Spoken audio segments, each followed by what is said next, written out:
Hi friends, এটা আমাদের first YouTube channel. আমি শাশ্বতী 7 কালার্সের পক্ষ থেকে আমি আজকে তোমাদেরকে শেয়ার করব, যদি কেউ কলকাতা থেকে হিমাচল প্রদেশ যেতে চান তাহলে সে কীভাবে যাবেন। দেখুন ফ্রেন্ডস, আজকে আমরা এখানে কলকাতার হাওড়া স্টেশনে এসে এখন দাঁড়িয়ে আছি। একটু পরে আমাদের 4:50 রাজধানী ট্রেন আসবে। রাজধানী ট্রেন ধরে আমরা এখান থেকে দিল্লি যাব। দিল্লি যাওয়ার পরে আমরা কিভাবে হিমাচল প্রদেশের ফাইনাল ডেস্টিনেশন, যেটা এখন আমরা যাব প্রথম সিমলা, সেটা কি করে পৌঁছাবো জানতে চাইলে আমাদের সঙ্গে থাকো। আমার চ্যানেলটা যদি ভালো লেগে থাকে চ্যানেলটাকে লাইক এবং সাবস্ক্রাইব করো।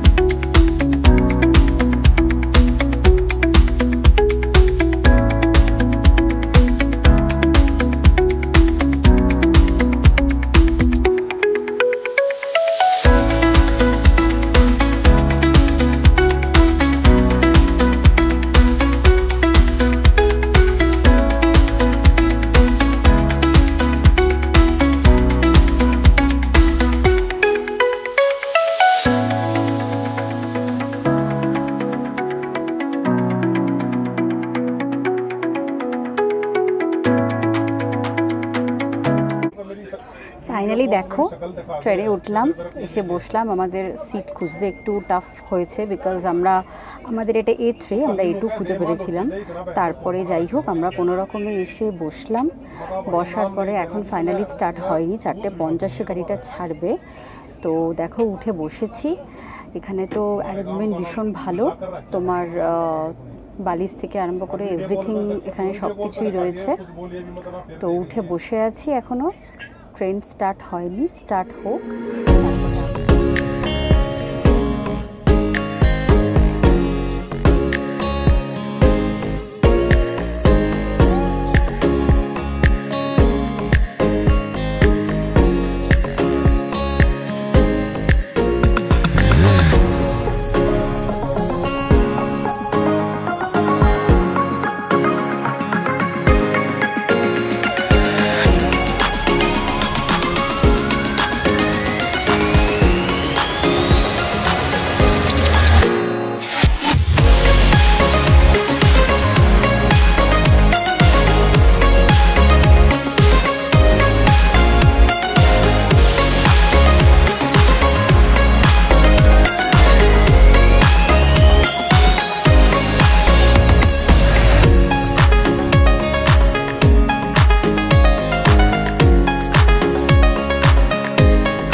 মর্নিং, ঘড়ির কাঁটায় 6:10।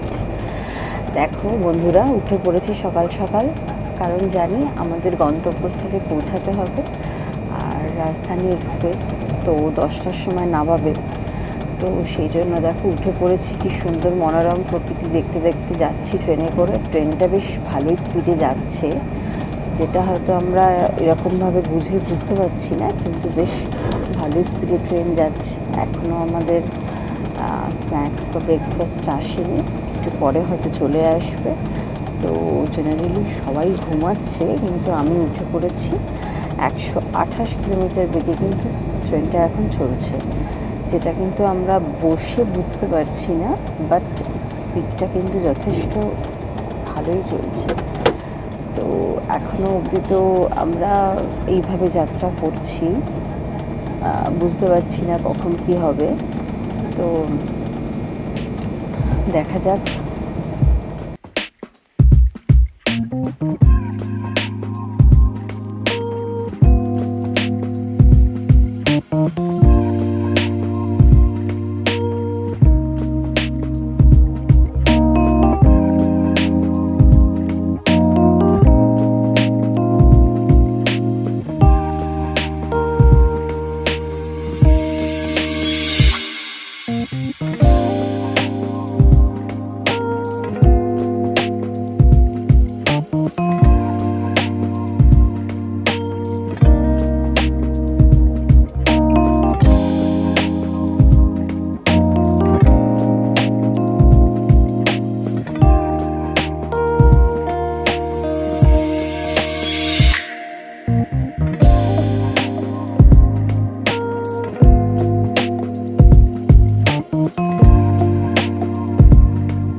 ঘড়িতে এখন 9টা বাজে, আর 1 ঘন্টা ওয়েট করতে হবে। 1 ঘন্টা পর আমরা দিল্লি পৌঁছাচ্ছি। দিল্লি পৌঁছানোর পর আমরা আবার কিভাবে আমাদের ফাইনাল ডেস্টিনেশনে পৌঁছাবো, সেটার জন্য তোমাদেরকে দেখতে হবে। আর সবথেকে বড় কথা, আমাদের এই নতুন যে চ্যানেলটা 7 কালার্স, এর সঙ্গে আমার যে মেইন উদ্যোক্তা, সে হলো আমার ডিয়ারেস্ট হাবি। আমি আগে তোমার সাথে তাকে ইন্ট্রোডিউস করাতে চাই, তো প্লিজ ইন্ট্রোডিউস করো তার সাথে আগে। হ্যালো বন্ধুরা, ওয়েলকাম। আমি শান্তনু, আমি শাশ্বতী লাইফ টাইম ক্যামেরাম্যান। এর আগে আমরা 2খানা ট্যুর অলরেডি করেছি, একটা আন্দামান, একটা দার্জিলিং। এটা আমাদের 3rd ট্যুর, বাট আনফর্চুনেটলি আমাদের সাথে তখন কোনো ভিডিও ক্যামেরা ছিল না, তাই ওই 2খানা ট্যুরের ডিটেলস আমরা দিতে পারিনি। তো এই 3য় ট্যুরে আমরা যাচ্ছি হিমাচল প্রদেশ। আমরা স্টার্ট করেছি কালকে হাওড়া থেকে। আমাদের গন্তব্যস্থল এখন দিল্লির টেম্পারেচার অলমোস্ট 39 ডিগ্রি, বাইরে প্রচণ্ড গরম। তো দিল্লি থেকে আমরা যাব কালকাতে যেতে গেলে আমাদের আরও 5-6 ঘন্টা ট্রাভেল করতে হবে। তো দেখছি কি করা যায়, কতক্ষণ দিল্লিতে আমরা থাকি, কিভাবে যাই, তার ডিটেলসটা আমরা পরে শেয়ার করছি। Thank you.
10টার সময় রাজধানীতে দিল্লিতে নামালো, তারপর বলুন কি করব, বিকাল 5:15 ট্রেন আবার। তো সেই জন্য আমরা আইআরসিটিসির এসি লাউঞ্জ বুক করেছিলাম। তো সেটাতে যদি আপনারা কেউ চান যে যদি আমরা দিল্লিতে নেবে, ধরুন ট্রেন ডিউরেশন আপনাকে 6-7 ঘন্টা কোথাও ওয়েট করতে হবে, তখন আপনি আইআরসিটিসির এসি লাউঞ্জ খুব ইজিলি বুক করতে পারেন। এটার জন্য আপনি অনলাইনেও বুক করতে পারেন কিংবা আপনি এসেও বুক করতে পারেন। তো এসে যদি আপনি বুক করতে চান তো পার আওয়ারের জন্য আপনাকে 200 টাকা করে পে করতে হবে।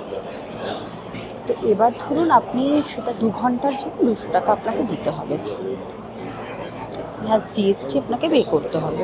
এবার আপনি যদি সেই ডিউরেশনটাকে এক্সটেন্ড করতে চান তাহলে আপনার পার আওয়ার ₹70 প্লাস জিএসটি আপনাকে পে করতে হবে। তো এসি লাউঞ্জে বসে আছি বন্ধুরা। এসি লাউঞ্জটা এমনি ভিতরে, তো বাইরে আপনার 40 ডিগ্রি টেম্পারেচার, তো সেখান থেকে তো আমরা এইভাবে যে বসে আছি এটা অনেক রিলিফ। মানে বাইরের হিটটা আমরা যে বলতে পারেন যে স্কর্চিং হিট অফ সামার, ওটা আমাদেরকে সত্যিই ফিল করতে পারছি না, কারণ বাইরে দেখে বুঝতে পারছি যে কীরকম টেম্পারেচার।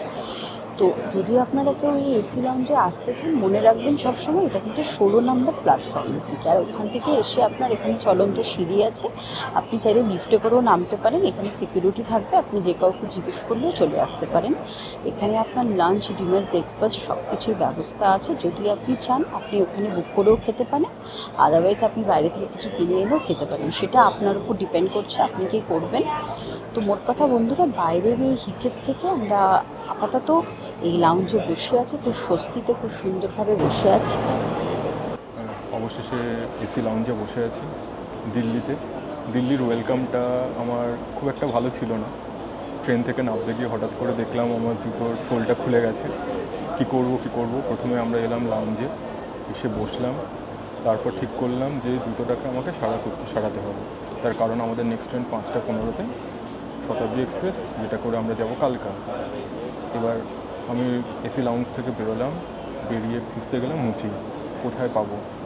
তো আপনারা যদি কেউ দিল্লি আসেন, যদি এসে কখনো দেখেন যে আপনারা যে ট্রলি এসছেন, ট্রলি নিয়ে এসছেন, সেই ট্রলির যদি হ্যান্ডেল ভেঙে যায়, ট্রলির যদি চেন কেটে যায়, কিংবা ট্রলির যদি চাকা ভেঙে গিয়ে থাকে, কিংবা জুতো কোনো প্রবলেম হয়ে থাকে, তাহলে আপনারা চিন্তা করবেন না। 16 নম্বর গেট দিয়ে, মেন গেট দিয়ে বাইরে বেরোবেন। 16 নম্বর মেন গেট দিয়ে বাইরে বেরোলে বাঁদিকে একটুখানি এগিয়ে যাবেন, গিয়ে দেখবেন যে এয়ারপোর্ট মেট্রোর 1 নম্বর গেটটা রয়েছে। ওই এয়ারপোর্ট মেট্রোর 1 নম্বর গেটের সামনে অনেক মুচি পাবেন। তারা জুতোর প্রবলেমটাও ঠিক করে দেবে। এরকম অনেক লোকও রয়েছে যারা আপনার ট্রলির চাকা যদি ভেঙে যায়, হ্যান্ডেল যদি ভেঙে যায়, কিংবা যদি চেন কেটে যায়, তাহলে সেগুলো ঠিক করে দেবে। সুতরাং কোনো রকমের প্রবলেম আপনার হবে না। যদি কেউ এরকম ফেস করে থাকেন, 16 নম্বর মেন গেট দিয়ে বাইরে বেরিয়ে এয়ারপোর্ট মেট্রোর 1 নম্বর গেটের নিচে অনেক লোক বসে থাকে, সেখানে যাবেন, ঠিক করে নেবেন। তো এটা শেয়ার করলাম আপনাদের সাথে। যদি কেউ প্রবলেম সেরকম ভবিষ্যতে ফেস করেন, চিন্তা করার কোনো দরকার নেই। বন্ধুরা, ঘড়ির কাঁটায় 5টা, আমরা উঠে পড়লাম জনশতাব্দী এক্সপ্রেস। এটার মাধ্যমে আমরা পৌঁছাবো আজকে রাত্রির বেলা 9টার সময় কালকাতে। কালকে সকাল 7টার সময় টয় ট্রেনের মাধ্যমে পৌঁছাবো বন্ধুরা সিমলাতে। বাইরে তো অসম্ভব গরম ছিল, এতক্ষণ ধরে ওয়েট করছিলাম। ফাইনালি ট্রেন এলো, উঠলাম। অ্যাটলিস্ট বাইরের এই প্রচণ্ড তাপের থেকে মুক্তি, অনেক শান্তি। এসির ভিতর বসে আছি আরাম করে। একটু পরে স্ন্যাক্স, যা যাবতীয় খাবার দাবার দেবে। তারপর বন্ধুরা তোমাদের কালকে ধীরে ধীরে আপডেট দেব কিভাবে ফাইনালি আমরা সিমলা রিচ করছি।